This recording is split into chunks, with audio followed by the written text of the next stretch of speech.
কি নিশ্চিত মনে করছেন যে তার ননদে আর তার শাশুড়িতে সংসারে আগুন লাগাইছে? বিষয়টা তেমন না, দেখতে থাকুন। প্রবাসীর বউয়ের কোনো নিরাপত্তা নাই, এবারে সবাই মনে করেন ব্যবহার করতে। নিরাপত্তা থাকবো কেমনে? আম্মা করে দেখলেই তো সবার লোল ফরিয়া দেয়। প্রেমের সম্পর্ক না, কি সম্পর্ক? শারীরিক সম্পর্ক হয়েছে। আমার সোনার সংসার শেষ হয়ে গেছে। এতক্ষণে বুঝতে বাকি নাই যে আসলে বিষয়টা কি হয়েছে। বিষয়টা আমি ক্লিয়ার করি যে একজন প্রবাসীর ঘরে দুজন ছেলে মেয়ে আছে, প্রতিদিন মাস্টার আইসা তাদেরকে পড়ালেখা করাইতো। ওই পড়ালেখার ফাঁকে ফাঁকে প্রবাসীর স্ত্রীর সাথে তার একটা শারীরিক সম্পর্ক হয়, তার একটা মনের মিলন ঘটে। মিলন করতে করতে খাটের মিলনও ঘটিয়া ফেলায়।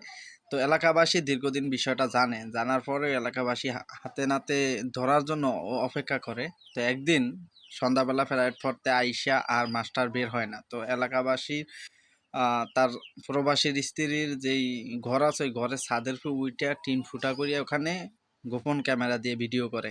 তো ভিডিও করার প্রেক্ষিতে তারা চারপাশ আটকে ফেলে, তারপর তাদেরকে হাতে নাতে ধরা হয়। এই যে সামান্য চাহিদা এখন সংসারটা ভেঙে গেছে, প্রবাসী হয়তো তাকে আর সংসারে রাখবে না। ক্ষতিটা কার হলো দেখেন, যে আমরা কিছু কিছু সময় নিজেকে সামলে রাখতে হয়, কিছু কিছু সময় নিজেরকে কন্ট্রোল রাখতে হয়। শয়তানের ধোঁকায় পড়া যাবে না।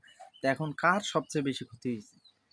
তা আমরা যারা প্রবাসী আছি তাদেরও একটা দায়বদ্ধতা থাকে যে আমরা ঘরে স্ত্রী থাকা অবস্থায় কোনো পরপুরুষ আসতে দেওয়া হবে না। মাস্টার হোক আর দোকানদার হোক, ব্যবসায়ী হোক, যাই হোক। আর যদি একান্তই ঘরে অন্য কোনো ফ্যামিলি না থাকে, অবশ্যই সিসি ক্যামেরা লাগানো উচিত, যে তার বউ কোথায় যায়। যত বিশ্বস্ত হোক, দেখেন আজকাল বিশ্বস্ত দিয়ে কাজ হয় না, আজকে ভালো কালকে খারাপ।